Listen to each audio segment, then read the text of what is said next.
সুপ্রিয় দর্শক শ্রোতা, আসসালামু আলাইকুম। আজকে আমরা জানব হোমিওপ্যাথি ঔষধ সিপিয়া সম্পর্কে। তো আসুন জেনে নেওয়া যাক। সিপিয়া একটি বহুল ব্যবহৃত হোমিওপ্যাথি ঔষধ। এটি মূলত সমুদ্রের এক ধরনের প্রাণী সেপিয়া অফিসিনালিস এর কালো কালি বা ইঙ্ক থেকে প্রস্তুত করা হয়।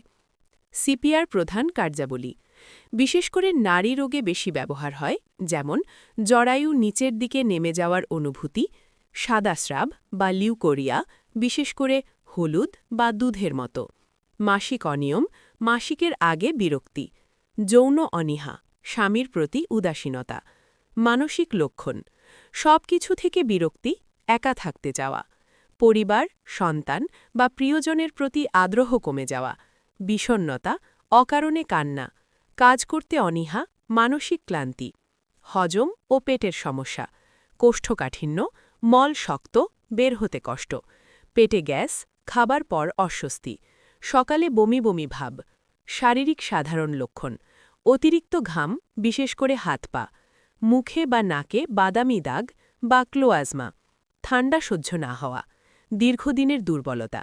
সিপিয়া যাদের জন্য বেশি উপকারী: যেসব নারী মানসিক ও শারীরিকভাবে ক্লান্ত, বারবার সন্তান জন্ম বা অতিরিক্ত কাজের চাপে দুর্বল, যাদের মধ্যে উদাসীনতা ও বিরক্তি বেশি।